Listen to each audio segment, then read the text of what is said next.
What is going on, guys and girls? Welcome back to TV and Me. I'm, of course, Kevin, and I guess it's time again for The Walking Dead. The man you killed to save Carol.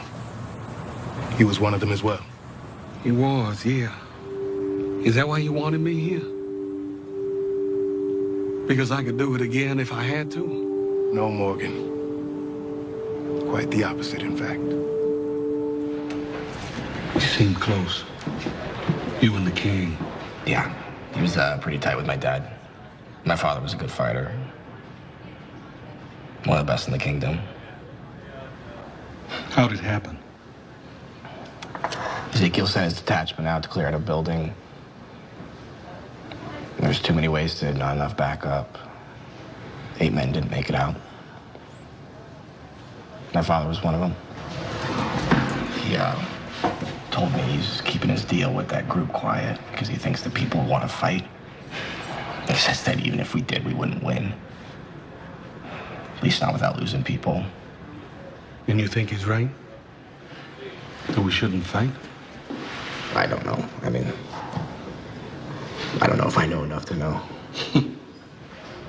People they can try and set you in the right direction, but they can't show you the way. You know, you gotta find that for yourself.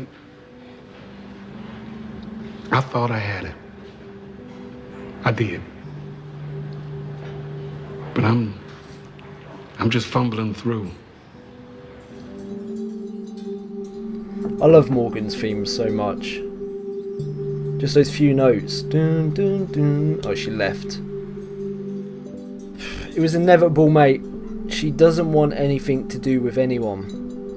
There's only so much you can do, so much begging, so much persuasion before you've got to say, you know, you're your own person. Do what you gotta do. By all means, fair maiden. Have one.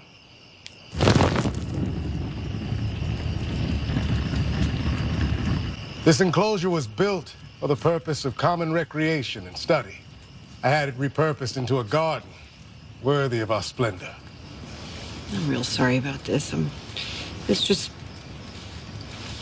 what good am I here? Jerry, would you excuse us? I keep in hollering range. Deuces.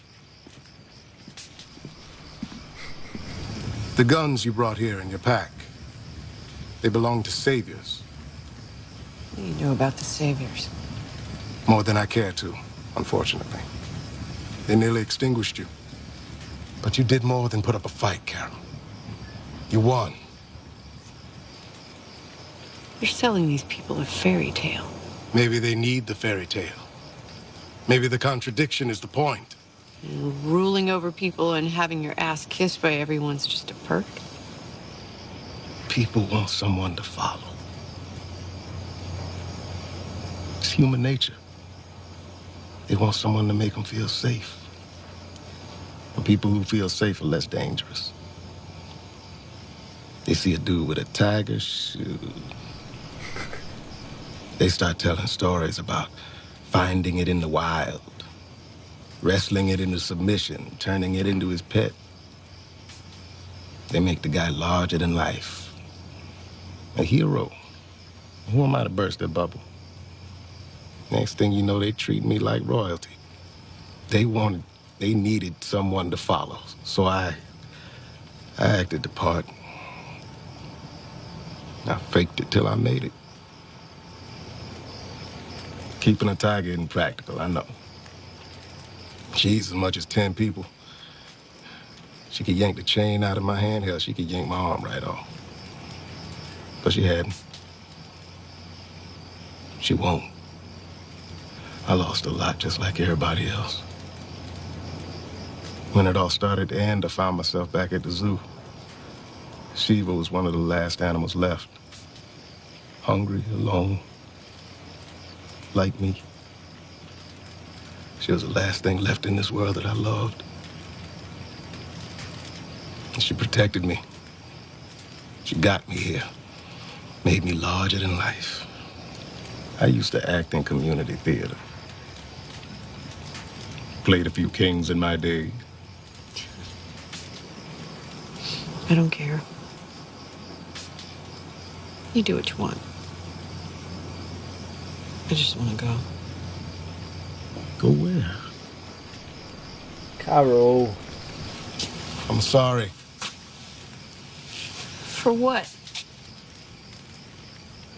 For whatever bad you've been through. There's so much of it out there now, you know? Oh, Carol, come on, the man's Too a good much. dude. The thing is, though, it's not all bad.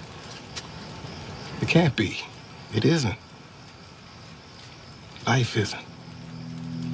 Where there's life, there's hope. Heroism, grace, and love. Where there's life, there's life. I hope Sounds that's like not what something you're walking Morgan away would from. say. I found a way to deal with the bad by going a little overboard with all the good. I just embraced the contradiction. Maybe you could too in your own way. Like maybe you could go and not go. Yeah, I sound like a crazy person. I get it. You know, maybe I am. But I think I can help. Why do you care? Because it makes me feel good.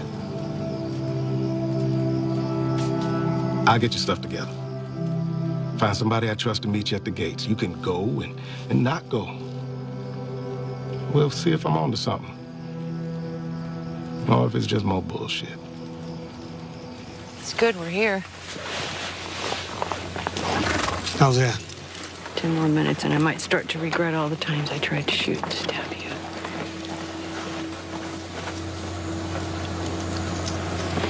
I think you're my favorite person I ever knocked out. Definitely top 2 or 3. Take care of yourself. I will. You promise? Always watching, always ready, remember? I do. So Carol is officially doing her own thing. I think it's the right decision. As much as I want Carol part of the group and stuff, she's made up her mind.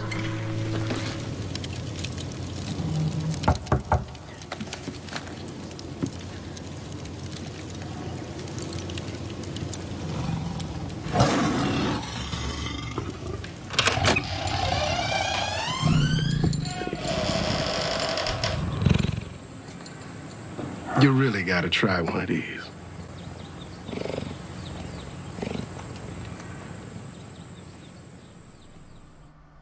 Oh, it's at the end. Come on.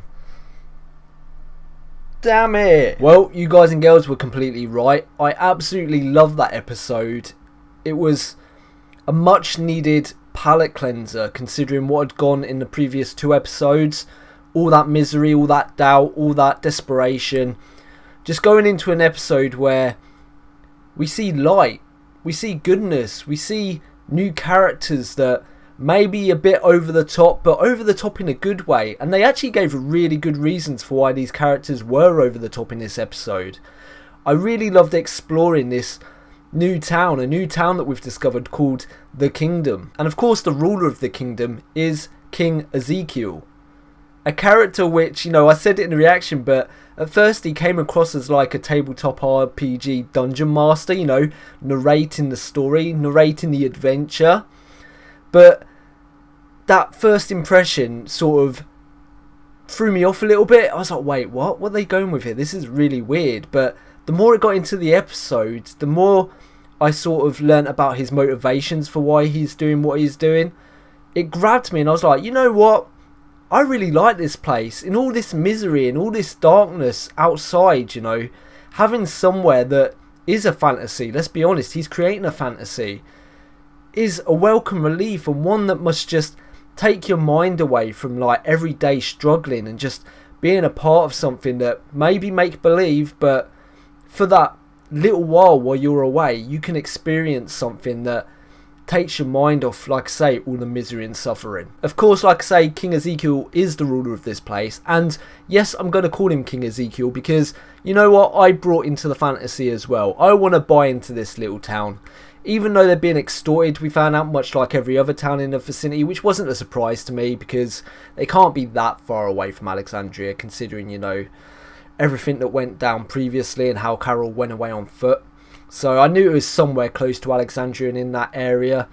And the fact Negan's blackmailing them, it was inevitable. We actually learnt in this episode as well, he's protecting everyone in the town from knowing that Negan is in fact blackmailing the town. He wants to keep that separate so people in the town don't have to worry about it. People in the town, they can sort of get on with their lives without that pressure, whereas he deals with it and a certain few men of his deal with that. By doing that as well, King Ezekiel said that it also stops them from wanting to fight back, which makes complete sense because, let's be honest, you don't want to live under someone's thumb.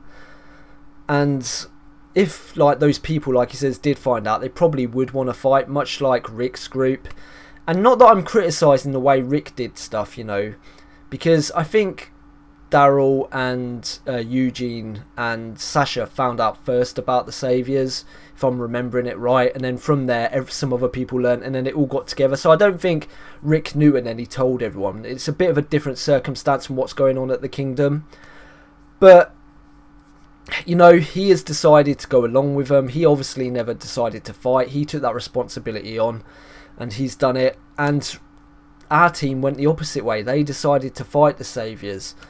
And I'm not going to criticise that action because I was all for it. I wanted them to do something about it. I wanted them to be proactive for once, you know, Team Fam to be proactive and do something about the problem. But we underestimated him. Rick underestimated him and the amount of men he had. And, you know, they paid the price. But like I say, the Ezekiel character is a cool character despite his over-the-top nature. And he explained it as being that, you know, people were looking for a leader. People needed, you know, someone to look up to. And then there was like stories about how, because he had his tiger, of course, he's got a goddamn tiger, which is cool as fuck. But like he says, it's not really practical because it, you know, he eats the amount of 10 men. And, you know, when you're trying to feed people and it's a struggle, maybe that's not the best thing, but maybe he can feed them walkers like he did the pig, who knows. But I feel that myth that was built up around him, he embraced it, and then when people were looking for a leader, he said, you know what, I'll keep this persona, I'll be this larger in life character, and maybe it will bring some hope to those who have no hope. And the way he explained it's Carol, that meeting they had on the bench, you know, and he just came clean to her, it really warmed my heart that there is still characters like that out in the world. Characters that, you know, want to take on that mythos. They want to take on that larger life character and they want to just bring some happiness to the world, like he said. Just, you know, overcompensate with happiness. And I think that's really cool. I was worried at one point, though, that this whole character, Ezekiel, King Ezekiel in the Kingdom, would turn out to be some sort of fevered dream of Carol's. Then she'd suddenly wake up and she'd be like fighting off walkers or something, but it didn't. It's a real place, and I just hope that eventually Rick and Team Fam can come across Ezekiel, because he seems like a really soothing character and someone that talks sense, and I feel like maybe he could talk some sense into Rick, bring some hope back to Rick of what you can achieve. And who knows, maybe he'll eventually team up with Rick and take on the Saviours. But I feel like that's a long way off in the distance because of everything that's gone down. But I'm loving it. I'm loving the Kingdom. I'm loving King Ezekiel. I'm loving the little town. I'm loving the dynamic between Carol and Ezekiel. I'm loving that Morgan and Carol are closer now and they're getting on. And I should probably also mention that Carol is now living on her own. And we saw at the end there, King Ezekiel visit Overnapple. So she's obviously close to that town, but she's living on her own, which I think is a really cool way of, you know, being some sort of middle ground. She doesn't have to run away and be on her own, or she doesn't have to be around people. She can be on her own, but be close. You know, if she needs help, they are there. And it was really cool to see. So I'm just excited to get to the next episode now and find out what's going to go on with this Ezekiel character, what's going to go on with the Kingdom. Is Carol going to start come around again, you know, come closer to people again and want to move back to Alexandria probably. I've not even mentioned Alexandria in this review because I've been so enamoured with what went down with this other place. I know it was over the top, like I say, but it really caught my imagination, and I really like that after all the depressive stuff we've had. So gotta get into the next episode. I can't wait for it. So until then, thank you for watching, guys and girls. I really appreciate it, and bye bye. Thank you for watching The Walking Dead Weekend with me. If you enjoyed this video, please leave a thumbs up because it helps me and it helps the channel grow. Also, if you've got any thoughts or theories about the episode, remember you can leave them in the comments section below. But please, no spoilers. If you'd like to support me even more than you do now, you can find me on Patreon, where for as little as $1 a month you can take part in Patreon polls or even get early access to my videos. And finally, if you want to keep up to date with the channel, you can find me on Twitter at TVandMeReacts, or you can subscribe.